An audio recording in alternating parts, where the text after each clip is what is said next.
tree houses can bring in anywhere in my market, anywhere between $350 to $600 a night. Hello and welcome to Pillars of Wealth Creation, where we talk about creating financial success with a special focus on business and real estate. I'm your host, Todd Dexheimer. Now, let's get to it. Hello and welcome back to Pillars of Wealth Creation. I'm your host, Todd Dexheimer. With me today, I'm excited to have Alex Jarbo. Alex, how are you doing today? Good, man. Thanks for having me on. Yeah, absolutely. Thanks for joining us. So Alex is a short-term rental developer manager, born and raised in Detroit, but now is in the Carolinas, right?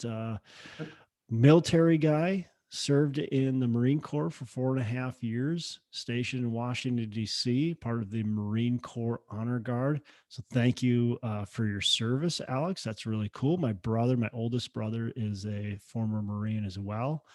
Love it. So, and you went from the Marines directly into real estate. Is that right? Yeah, and I could tell that story, but right into real estate development. Yeah. Right into real estate development. And was it that, and it was your own company? Isn't that right? Yeah. So you just jumped right in. Were you doing real estate while you're in the Marines? Yeah. So a year before I decided to leave the military, I really started looking up on different like things to invest in: crypto, M&A, stocks, real estate. Real estate caught my eye just because the control you could have over it, especially like the values and stuff, like forced appreciation. Yeah. And I originally joined a flipping mentorship, and the flipping mentorship, I realized the guy who ran the flipping mentorship, all of his long-term wealth on the real estate side was tied into short-term rentals, like all of his stuff, all of his real estate, no long-term anything. And so I got him on a call and he showed me his numbers. I was like, that's insane, like what his nets were even back then. And I was like, okay, that's what I want to focus on. Like the flipping's cool and everything, quick buck, but I was like, I'm want to be in it for the long run. So yeah, he helped me. He showed me how to choose a market. We actually decided on Asheville, and literally the day I left the military, I drove straight here, got my broker's license. Yeah, it was pretty intense. Yeah, and then what I realized was, like, when I started looking for, I had some money saved up from the military, but not too much.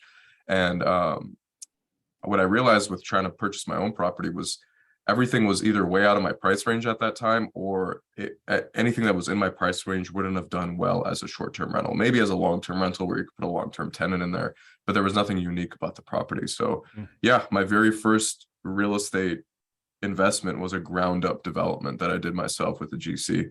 Wow, that's intense. That's a wild start. And so the funds that you used for that, was that your personal funds? Did you raise money?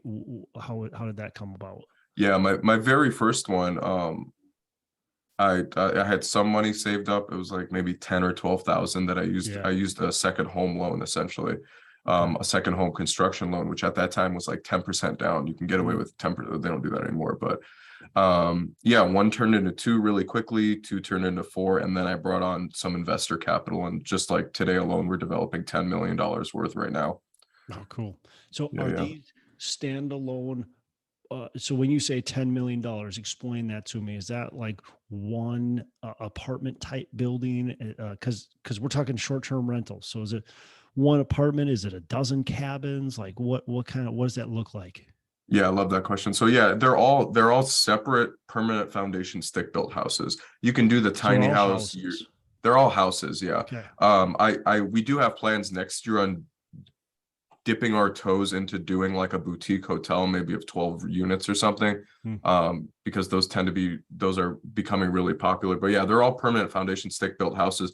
What I realized last year was, instead of doing these onesie and twosie, 2 cabins at a time, is the best use of my time, because I have GCs that work for me on different levels.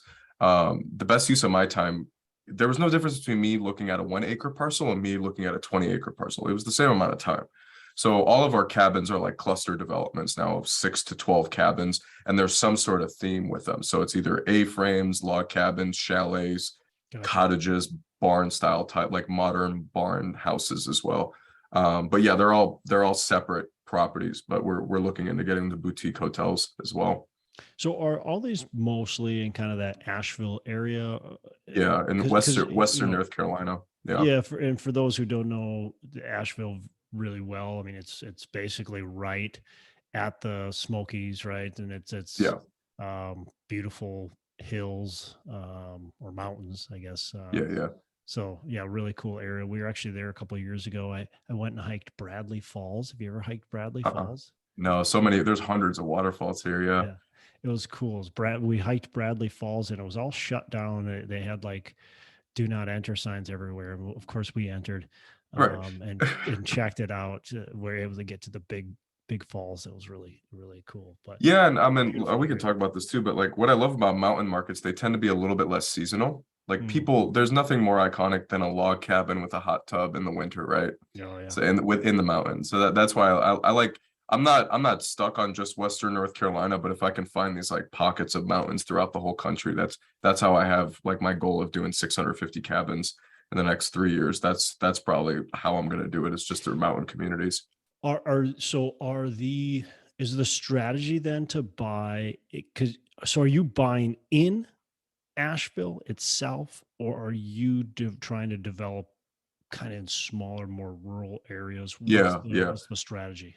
So our strategy, I'm not even gonna say our strategy at that time. My strategy when I first started, um, I I was pushed out to the county anyways, just out of necessity because it was cheaper Mm. instead of doing it in the city. Asheville itself does not allow, it's illegal to do short-term rentals. Now people do it. There's like, I've looked up the stats, there's like 2,400 rentals in Asheville proper. But with me putting my own money on the line, with me getting financing, with me then taking on investor capital, just to protect us, I didn't want to do that. Yeah. So Don't what get I did shut was I just, down, especially with investors, man. About it. yeah, man, Talk about absolutely. Yeah, yeah. So it's like I'm licensed, but I have an agent that does a way better job than me that works with me.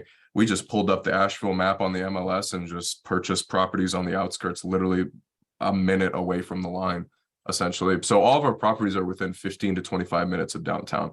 We did that out of necessity, but what COVID did was it pushed people out of the metro cities into the more rural markets, especially with yeah. people working from home. So that wasn't our plan originally, but that helped us. Like, I mean, we were 100%. We kept raising our prices and people kept booking it. We were at 95% plus throughout COVID, outside of the initial lockdown.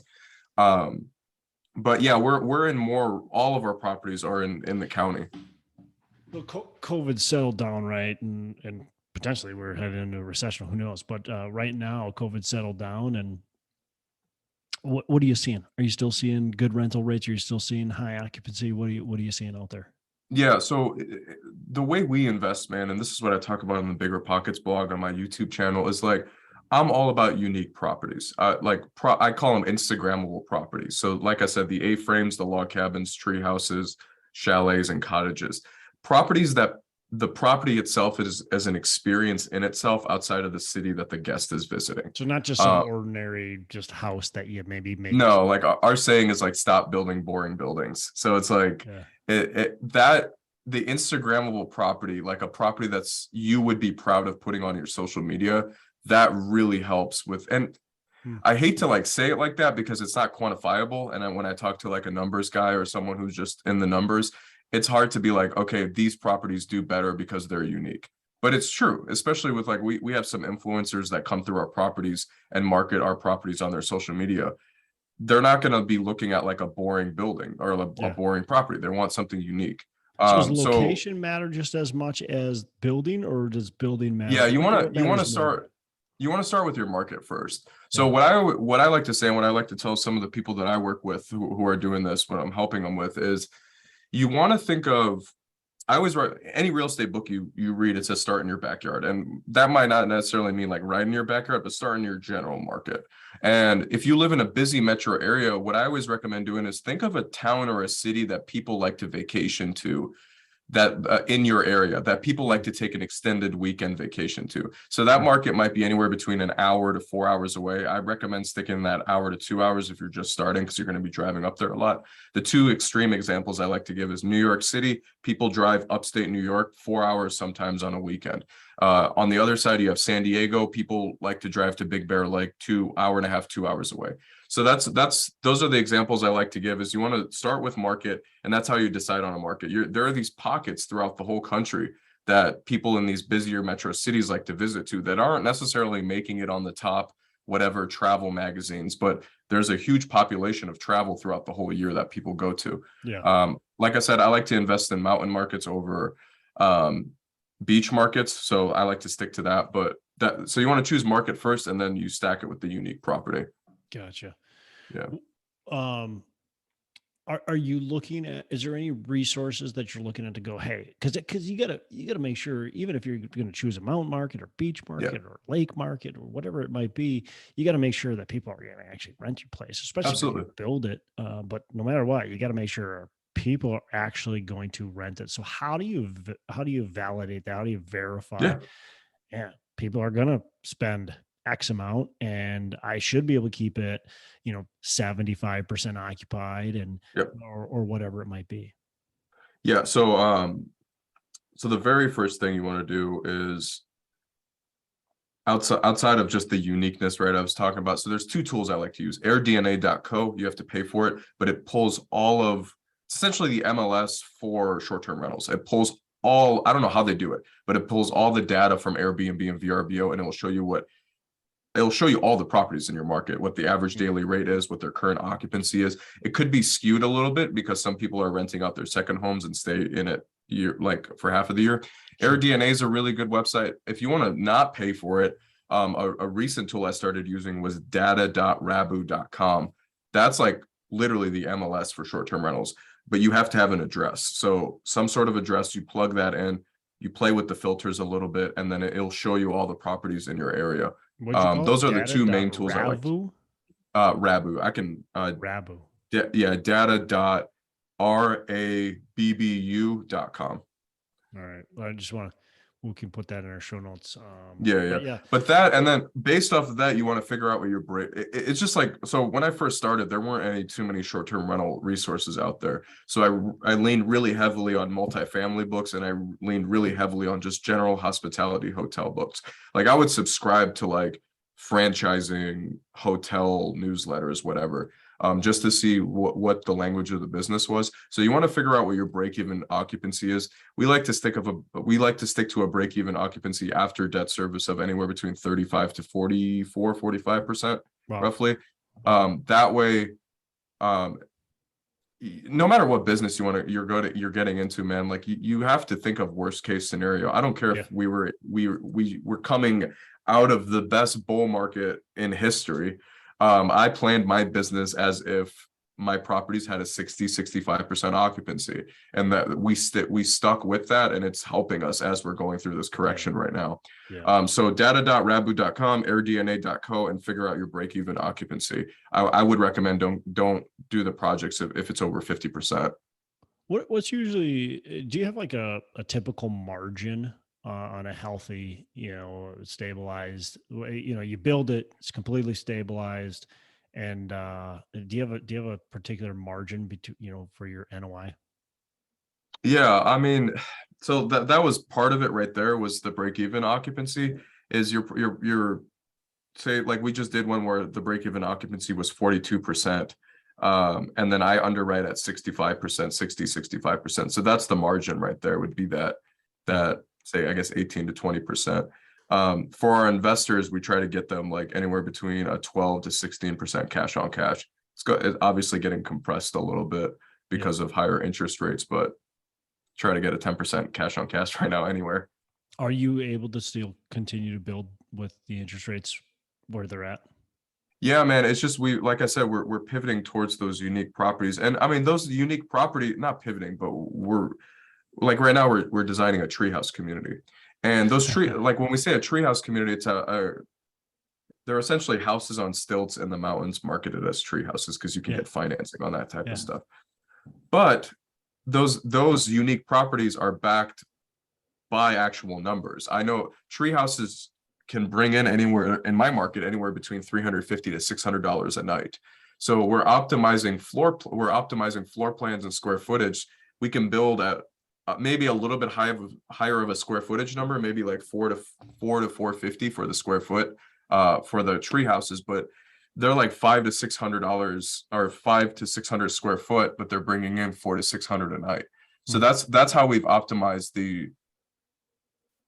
there's no way to get around the materials cost, right? There's no way to get around the trades cost, unless if you just wait and pray something happens. Yeah.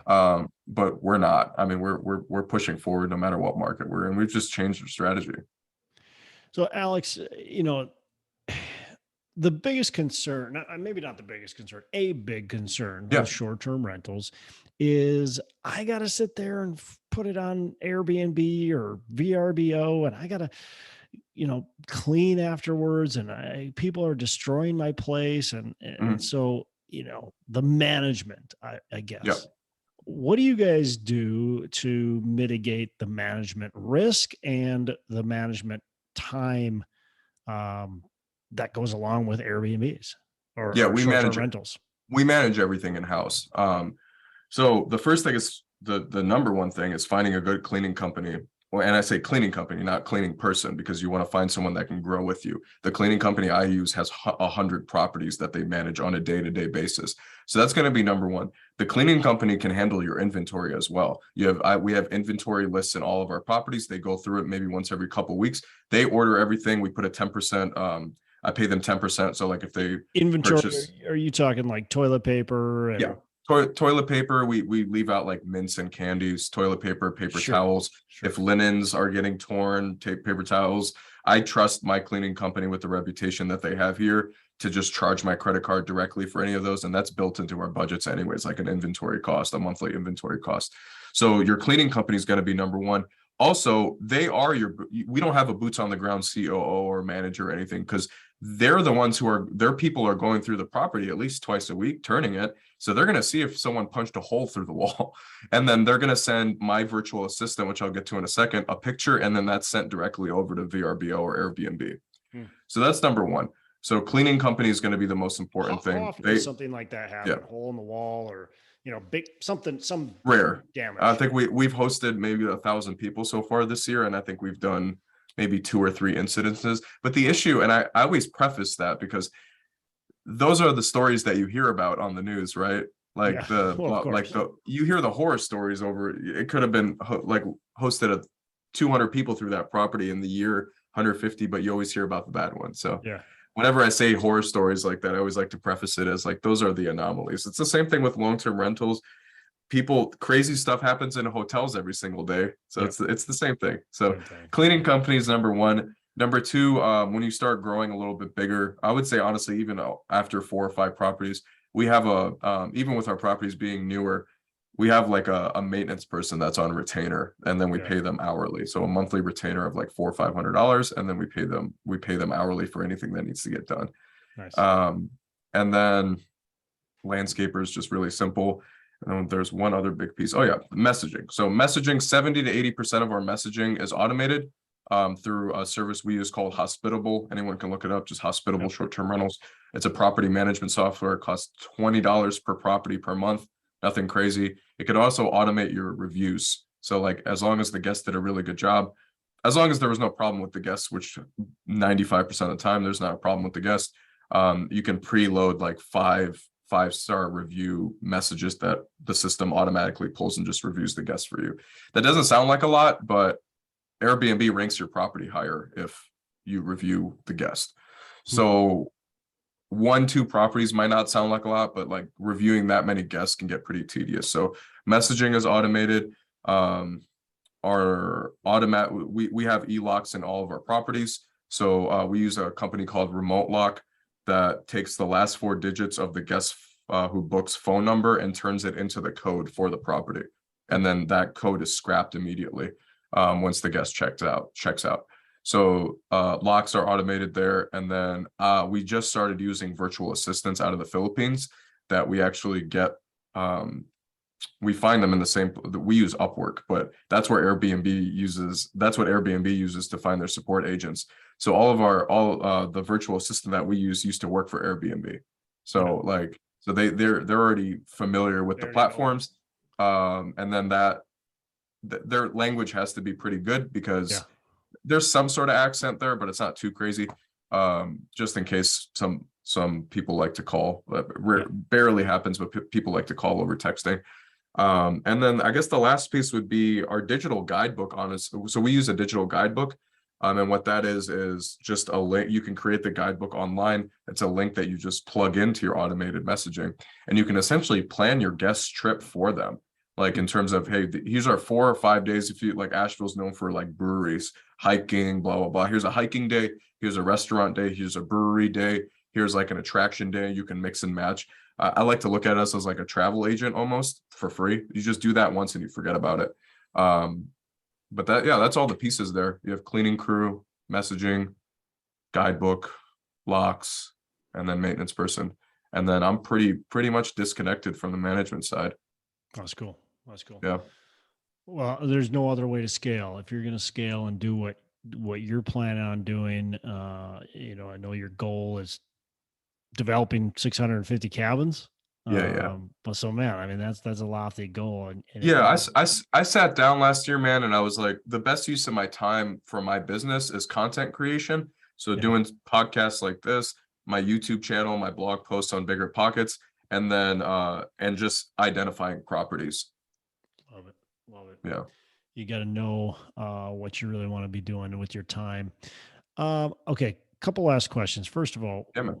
You are a Guinness World Record holder. It's Are actually you right still there. a Guinness World Record Yeah. holder? Well, It's right there. What for? It's funny.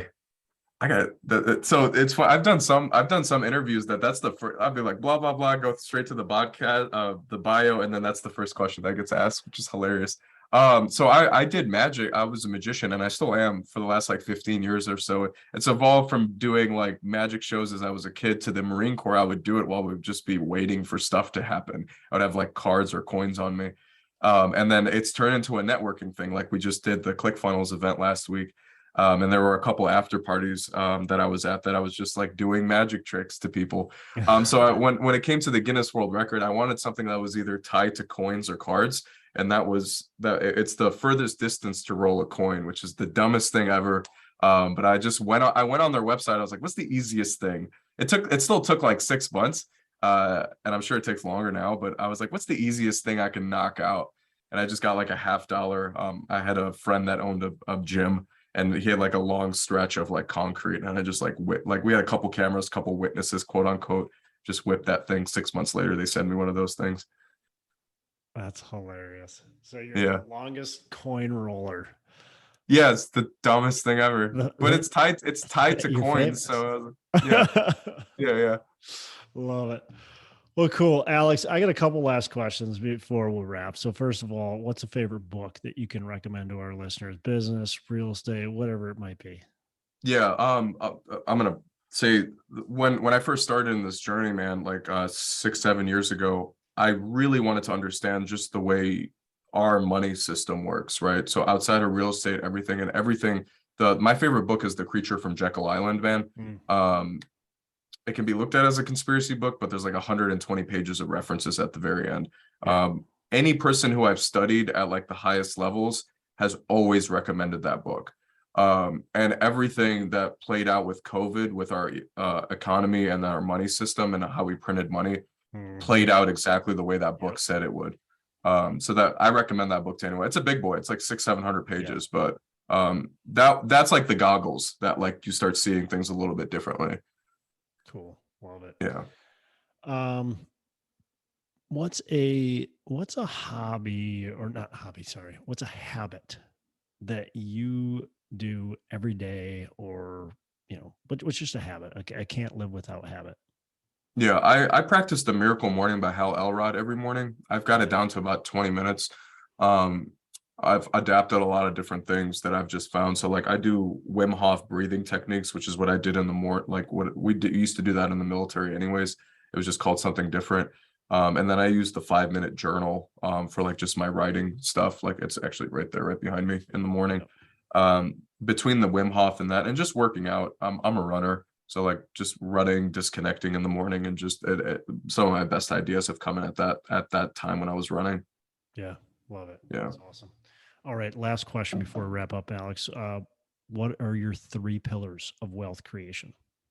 Yeah, I mean, number one on the business, so that goes to business and personal life, because those things, as much as you try to separate them, they're going to be connected, right? Yeah, 100%. Yeah. So number one, obviously, is what I'm in right now is the short-term rental development and management space. So that's going to be where most of my income is coming from. That's one. And then number two is going to be just like a work-life balance, man. Is one of my good friends that turned into a mentor that turned into a good friend. He leaves, he's on his way to running $100 million company a year, and he leaves the office at 4. We could be in the middle of a meeting and it's 4 o'clock, we're done. Like, he's a 9 to 4 guy. So that's one thing that I was able to shadow him a month and a half ago and just watch how he works in the office. 4 o'clock every single day. So that a good work-life balance, because like the first, I mean, it's gonna suck when you're starting out any type of business the first couple of years, but people try to transition from whatever their salary job and they want to start their own business, but sometimes they get stuck. Sometimes like they become a slave to their own business. So being able to disconnect and step away, that I think that's another pillar is just a work-life balance. And it's like the business should run around your life, not the other way around. So that's number one. And then so like just working towards, the third pillar would be working towards something bigger than yourself. I would even challenge people to say bigger than your own family, because I worked very hard to sort of, and this was very recently, to essentially just take care of my parents and make sure my wife and I were good to go. But that in the last 6 months that happened, and you're like, okay, what now? You're like, you have to you have to believe in a cause, or donate in a cause that's bigger than yourself. So like what we do is we're working. My parents are originally from northern Iraq, and there was some stuff that was like destroyed during the war, where my parents grew up, that we'd like to rebuild some stuff and donate some money towards. So that's become my big why in the last 6 months or so, is that. So first pillar is going to be something that can, a business or something that can run, like just afford, that give you the option to do whatever the heck you want. And then pillar number 2 is a work-life balance. And pillar number 3, something way bigger than yourself. And I would even challenge people, bigger than your family. Love it. Well, I was going to recap it, but you did a better job than I would have done. So I appreciate that. Alex, look, man, it's been good. I've really enjoyed the time. I don't speak to a lot of people that are doing Airbnb. Sorry, I call it Airbnb just because that's what I'm so used to calling it, but short-term rentals. Yeah, hospitality is what I call it now at this point. Hospitality. The way that you are, there's a lot of guys and gals that have a couple that I talk to. They have 1, they have 2, they maybe even have 3 or 4. But the way you're doing it, how you're developing it, how you're being so purposeful about it, creating truly a company, a hospitality company around it, is just really fun to talk to and just hear your experiences and what you're doing. And I'm sure when we talk here, the next time, and I'll have to have you back on in a year or 2 and see just the journey and where your company's at. It's going to be a lot of fun. So how can our listeners get in touch with you? I know you got a YouTube channel. You are on Bigger Pockets and write for Bigger Pockets, but how can people get in touch with you? What's the best way? Yeah, I mean, YouTube channel, I'm very active in the comment section there. I'm on LinkedIn. You guys can just look up my name there. We just launched a short-term rental development course. That's on my website, alexjarbo.com, alexjarbo.com. I essentially created the course that I wish I had if I would have started 6 years ago. That's essentially what I did. I just created a guidebook, because I had so many friends asking me about what I do, and I was like, here you go, like, here's the course. But we just launched that. So between those 3 things, or 4 things, LinkedIn, Bigger Pockets, the YouTube channel, and my personal site, I'm sure people can connect with me that way. Cool. Different ways. Yep. Yeah, we'll put some of that in the show notes so people can connect. Alex, again, really appreciate your time. It's been a lot of fun and good getting to know you. Awesome. Appreciate you, brother. All right, take care. Hey, thanks so much for listening. I appreciate you being a loyal listener.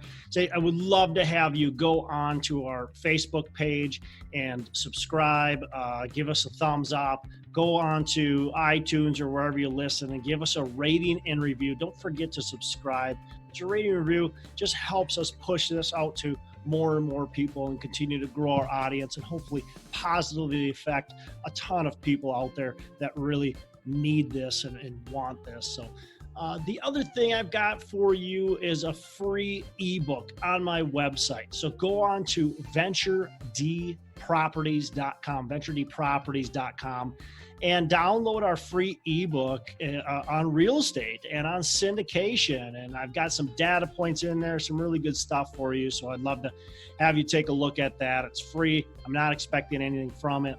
And also, look, if you want some help in multifamily, want some help learning, growing, getting your business off the ground, I would love to talk to you about what it would look like to work with me potentially and see if that's a good fit. So you can go to coachwithdex.com and check that out, and we can definitely have a call.